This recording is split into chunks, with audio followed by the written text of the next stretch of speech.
ప్రేమగల పరలోకపు తండ్రి, పరిశుద్ధుడైన దేవ, సర్వకృపానిధి, నేడు నిరంతరం ఒకే రీతిలో ఉన్నవాడు, ఎన్నడూ మారని మార్పు చెందిన దేవ, అనంతమైన జ్ఞాని, యేసు ఘనమైన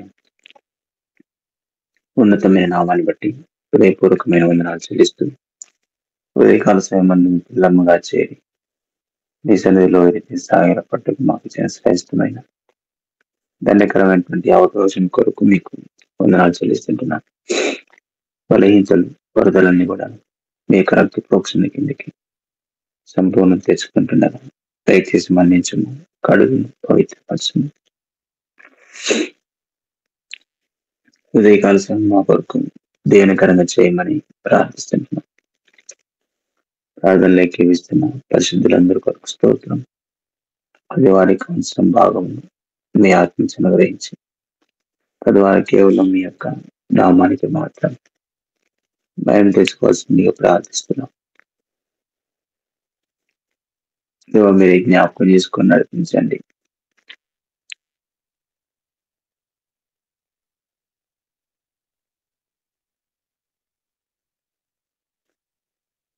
ఉదయకాలం ప్రార్థనలు ఏకీపిస్తున్న పరిశుద్ధులపై స్తోత్రం. అది వారికి అవసరం బాగా ఉంది. మీ ఆత్మ సంగ్రహించి తద్వారా కేవలం మీ యొక్క నామానికి మాత్రం భయం తెచ్చుకోవాల్సిందిగా ప్రార్థిస్తుంటున్నాం. దేవా మీరే కరుణించండి, దయతో సహాయం చేయవలసిందిగా ప్రార్థిస్తుంటున్నాం. మాకు నిర్ణయించిన వేస్తున్న మాటలు కోరుకున్నాను. మీరు ఏదైతే జ్ఞాపకం చేసుకోండి, ఏదైనా విధానంలో ముందుకు నడిపించి తద్వారా కేవలం మీకు మాత్రం భయం తెచ్చుకోమని ప్రార్థిస్తున్నాం. దేవ సహాయం చేయండి, మీ సంకల్పం నెరవేర్చుకుని భయం పొందమని ద్వారా నడిపిస్తున్నాను. స్థితిస్తూ ముందున్న సమయం అంతా కూడా విధేయస్థాలకు అప్పగించుకుంటూ యేసు ప్రభువును ప్రార్థిస్తుంటున్నాం. ఆమేన్.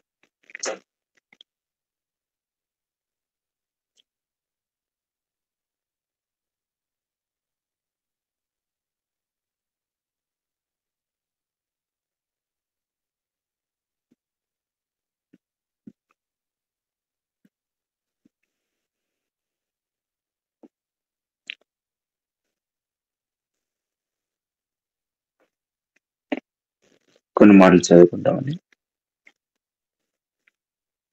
సామెతల గ్రంథం 21వ అధ్యాయం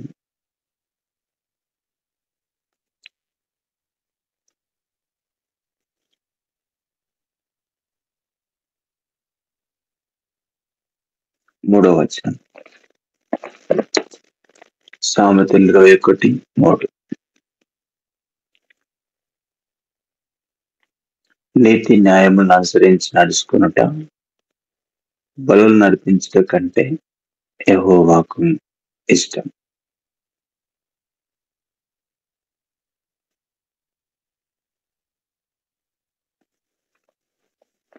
నీతి న్యాయములను అనుసరించి నడుచుకునుట బలుల అర్పించుట కంటే యెహోవాకు ఇష్టం. హోషేయ గ్రంథం 6వ అధ్యాయం 6వ వచనం.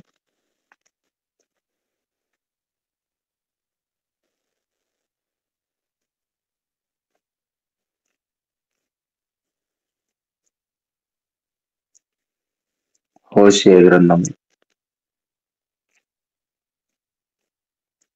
6వ అధ్యాయం 6వ వచనం. నేను బలిని కోరను గాని కనికరమునే కోరుచున్నాను. దహన బలుల కంటే దేవుని గురించిన జ్ఞానం నాకు ఇష్టమైనది. దేవుని వాక్యం రాయబడింది, నేను బలిని కోరను గాని కనికరమునే కోరుచున్నాను.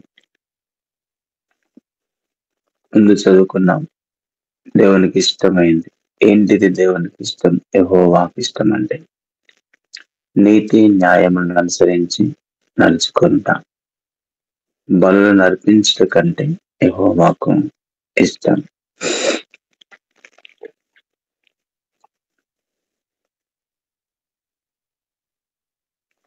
యెషయా గ్రంథం 1వ అధ్యాయం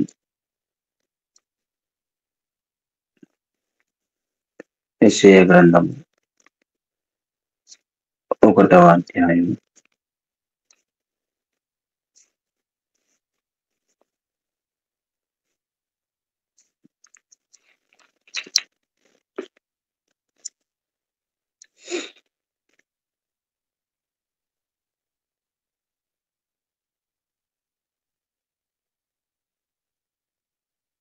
11వ వచనం.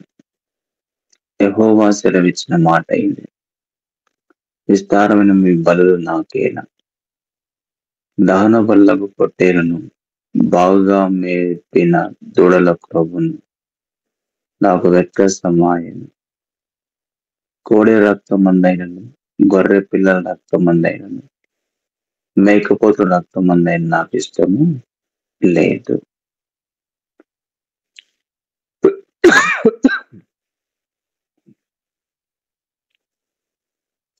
కాబట్టి దహన బల్లవు మీ బలులు నాకేలా అని దేవుని యొక్క వాక్యం. విస్తారం మీ బలులు నాకేలా, దహన బల్లకు పొట్టేలును, బాగుగా మేపిన దూడల క్రొవ్వును నాకు వెక్కసమాయెను అన్నాయి. కాబట్టి ఇంకో మాట, మీకా గ్రంథం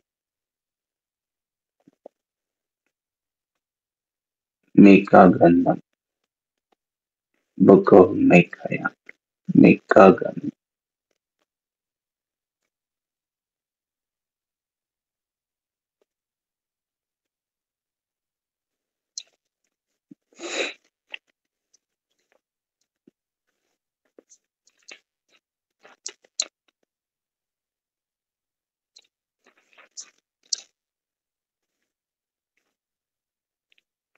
6వ అధ్యాయం 6వ వచనం నుంచి, ఏమి తీసుకొని వచ్చిన యెహోవాను దర్శించును, ఏమి తీసుకొని వచ్చి మహోన్నతుడైన దేవుని సన్నిధిని నమస్కారం చేతును. దహన బలులను, ఏడాది దూడలను అర్పించి దర్శించిన, వేల కొలది పొట్టేలను, వేలాది నదులంత విస్తారమైన తైలము ఆయనకు సంతోషము కలగజేయిన, నా అతిక్రమమునకై నా జ్యేష్ఠపుత్రుని నేనెత్తున, నా భావ పరిహారమునకై నా గర్వఫలమును నేనెత్తున. మనుషుడా, ఏది ఉత్తమమో అది నీకు తెలియజేయబడి ఉన్నది. న్యాయముగా నడుచుకుంటయో, కనికరమును ప్రేమించుటయో, దీన మనస్సు కలిగి నీ దేవుని ఎదుట ప్రవర్తించుటయో, ఇంతే కదా యెహోవా నిన్ను అడుగుచున్నాడు. దేవునికి వాక్యం రాయబడింది. భక్తుడు అంటాడు, ఏమి తీసుకొని వచ్చి నేను యెహోవాను దర్శించును, ఏమి తీసుకొని వచ్చి మహోన్నతుని దేవుని సన్నిధిని నమస్కారం చేతును. దహన బలులను, ఏడాది దూడలను అర్పించి దర్శించున్నా అంటాడు. అందుకని దేవుని వాక్యం, మనుషుడా, ఏది ఉత్తమమో అది నీకు తెలియజేయబడి ఉన్నది. అదేంటి? ఒకటి, న్యాయముగా నడుచుకుంటే, రెండోది కనికరమును ప్రేమించుటే, మూడోది దీన మనసు కలిగి నీ దేవుని ఎదుట ప్రవర్తించుటే. ఇవి దేవునికి ఇష్టమైనది. బ్రతుకులో న్యాయం లేకుండా, జీవితంలో కనికరం లేకుండా, తదుపరి దీన మనస్సు లేకుండా, నేను బలు అర్పిస్తాను, దహన బలు అర్పిస్తాను, లేకుండా పొట్టేళ్లకు రవ్వు అర్పిస్తాను, వేలాది నదులంతా విస్తారమైన తైలమును ఆయనకు తీసుకొచ్చిస్తాను, లేకుంటే నాకున్నవన్నీ ఆయనకు సమర్పించుకుంటాను. ఎందుకో సమర్పణ, దేని కొరకు ఆ త్యాగం, దేని కొరకు ఆ సమర్పణ. కాబట్టి దేవుని యొక్క వాక్యం రాయబడింది. కాబట్టి దేవుడు కోరింది మన జీవితంలో నీతి న్యాయం అనుసరించి నడుచుకొనటం, నీతిని అనుసరించి నడుచుకొనటం, న్యాయముగా ప్రవర్తించుట, కనికరమును ప్రేమించుట, దీన మనసు కలిగి దేవుని ఎదుట ప్రవర్తించుట. ఇది దేవుడు కోరాడు. అందుకని సమయలు మొదటి గ్రంథం 15వ అధ్యాయంలో చదువుకుంటాం. తిరుగుబాటు చేయట సూర్య చెప్పుకున్న పాపంతో సమానం. మూర్ఖతలకు పరిచ మాయ విగ్రహాలు గృహదేవతలు పూజించుకోతో సమానం. దేవుడు కోరింది ఎందుకంటే మాట వినట శ్రేష్టం. దేవుడు ఇష్టపడతాడు. దేవునికి ఇష్టమైన మార్గాలు నీతిని ప్రేమించడం, నీతిని అనుసరించడం దేవునికి ఇష్టం. న్యాయముగా ప్రవర్తించడం దేవునికి ఇష్టం. కనికరాన్ని ప్రేమించడం దేవునికి ఇష్టం. కాబట్టి దీన మనసు కలిగి జీవించడం దేవునికి ఇష్టం. దేవుని మాట వినటం అది దేవునికి ఇష్టం. ఇలాంటి లక్షణాలు లేకుండా దోచుకున్న సొమ్ము ₹1,00,00,000 దోచుకొని ₹1,00,000 దేవునికి ఇస్తాను అయితే సమర్పణ అనుకుంటారు చాలా మంది. వాళ్ళ సహోదరి ఎంత సమర్పించుకున్నారు.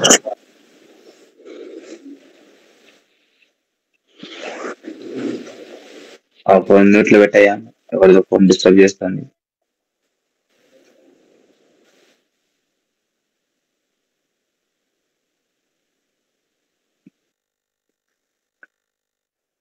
చాలా మంది అనుకుంటారు అనుకునేది ఏంటిది, ₹1,00,00,000 దోచుకున్నాడు మా వాళ్ళు, ₹1,00,000 తీసుకొచ్చి దేవుని గుళ్ళు ఎత్తాడు.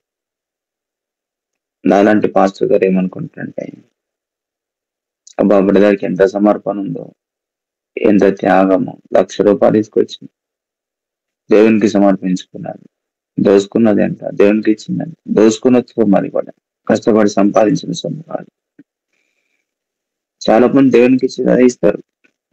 కొద్దిమంది మాత్రం నమ్మకంగా యథార్థంగా దేవుడికి వారికి ఇచ్చిన దానిలో ఇస్తారు. కానీ చాలా మంది దోసుకునేది ఎక్కువ, దాచుకునేది ఎక్కువ, దేవునికి ఇచ్చేది దోసుకున్నదే దేవునికి ఇస్తారు. చాలా మంది ఏం పోయి దేవునికి ఇస్తే అయిపోద్ది అనుకుంటారు.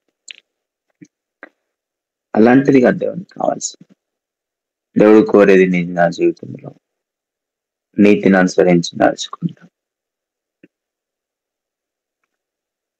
న్యాయమును ప్రేమించటం. మనం మీకా గ్రంథంలో చదువుకున్నట్టు న్యాయముగా నడుచుకుంటాం, కనికరాన్ని ప్రేమించటం, దీన మనస్సు కలిగి దేవుని ఎదుట ప్రవర్తించటం. ఈ దేవుడు కోరినట్టు పిల్లగా.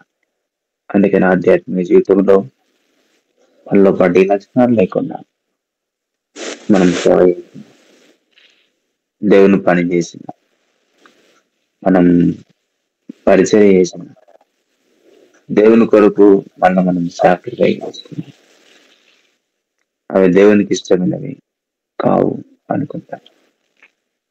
కాబట్టి ఆధ్యాత్మిక జీవితంలో ప్రభు కోరేది నీతిని అనుసరించి నడుచుకోవడం. మన జీవితంలో కలిగి ఉంటున్నాము. మన ప్రవర్తనలో నీతి, మన జీవితంలో నీతి, మన యొక్క జీవన విధానంలో నీతి, అబద్ధము, యుక్తి, నటన, వేషధారి జీవితం, వంకర మార్గాలు, అబద్ధపు జీవితం జీవిస్తూ అన్యాయముగా ఆక్రమించుకోవడం, అక్రమమైనటువంటి బతుకుతే దేవునికి ఇష్టమా అని కాదు. రెండోది న్యాయాన్ని ప్రేమించాలి, అన్యాయాన్ని కాదు. మనకు కావాల్సిన న్యాయాన్ని ప్రేమించేటువంటి గుణం కాదు. కాబట్టి న్యాయం పక్షంగా నిలబడేటువంటి ధైర్యం కూడా కాదు. కాబట్టి న్యాయాన్ని ప్రేమించడం, న్యాయపక్షంగా నిలబడే ధైర్యం కావాలి. అది దేవుడు మనలో పడుకోవాలి. కనికరాన్ని ప్రేమించడం. కాబట్టి పిల్లరా, రోమన్లు దీన మనసు కలిగిన దేవుని ఎదుట ప్రవర్తించడం అనేది దేవునికి ఇష్టమైనటువంటి లక్షణాలు. అలా భక్తులు చాలా మంది జీవితాల్లో ప్రతి వారిని మనం చూస్తాం. ఎందుకంటాడు, ఎవడు దీనుడై నలిగిన హృదయం గలవాడు నా మాట విని వాడుకుంటాడు. వాడిని దృష్టిస్తున్న దేవుని యొక్క వాక్యం చెప్తుంది. దీనిలో మనం ఆలకించేవాడు దేవుడు.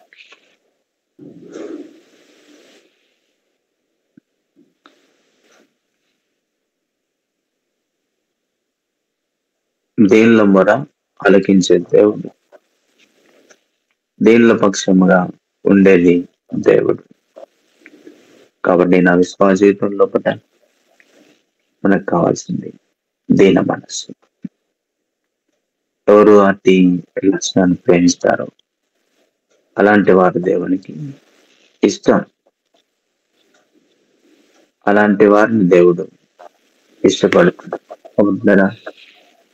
మన యొక్క ఆధ్యాత్మిక జీవితంలో దేవునికి వాక్యం చెప్తుంది, వివేకాలం పూట నీతి న్యాయమును అనుసరించి నడుచుకొనుట బలు నర్పించుట కంటే యెహోవాకు ఇష్టం. కాబట్టి మనం బలులు, దహన బలులు మనం ఏదో సమర్పించుకుంటాం. కాబట్టి ఆ సమర్పణ కంటే కూడా దీన మనసుకు నడుచుకునే దేవునికి ఇష్టం. పరిసయుడు సుంకరి ఇద్దరు మందిరానికి వచ్చారు. పరిసయుల్లో మనకు కనిపిస్తే కొన్ని లక్షణం ఏంటవి? వారానికి 2 సార్లు ఉపవాసం ఉండడం, కలిగిన దానిలోంచి 10వ భాగం దేవునికి ఇవ్వటం. తదుపరి అంటేనైనా నేను వీళ్ళకి లాగా వాళ్ళకి లాగా లేను, నేను నేస్తులు చౌరుల్లో దొంగల్లాగా నా ముందున్నటువంటి ఇంటర్లా కూడా నేను లేనంట అని చెప్పి ఆ యొక్క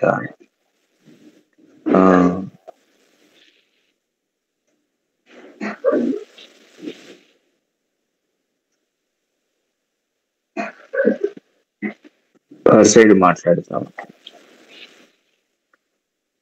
కాబట్టి సుంకర్లో కనిపించింది ఏంటి? మరి కేవలం దీన మనస్సు. ఆకాశం తట్టు కళ్ళెత్తుటకైనా ధైర్యం చాలక రొమ్ము కొట్టుకుంటూ ప్రార్థన చేసుకోవచ్చాడు. కాబట్టి పరిసయ్యుని కంటే ఈ యొక్క నీతి మంత్రుగా తీర్చబడ్డాడు సుంకరి. కాబట్టి పిల్లరా, దేవుడికి ఇష్టమైంది వాళ్ళే. దీన మనస్సు కలిగి నీ దేవుని ఎదుట ప్రవర్తించటం. హిజ్కియా తగ్గించుకున్నాడు, అందుకనే అతని ఆయుష్ భూమి మీద పొడిగించబడింది. ఆశ గర్వించినాడు, అందుకని అతని పాదముల జబ్బు పుట్టి తన చివరి దినాల్లో చచ్చిపోయాడు. కాబట్టి దీన మనస్సు కలిగి నీ దేవుని ఎదుట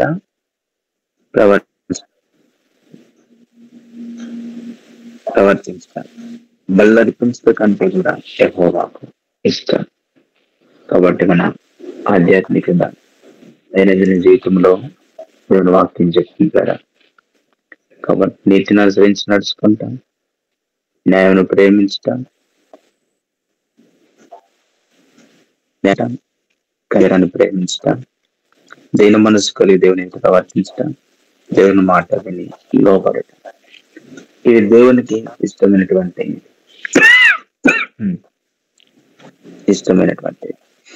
కాబట్టి మన అర్పణల కంటే కూడా ఈ లక్షణాలు దేవునికి ఎంతో ప్రీతికరమైన.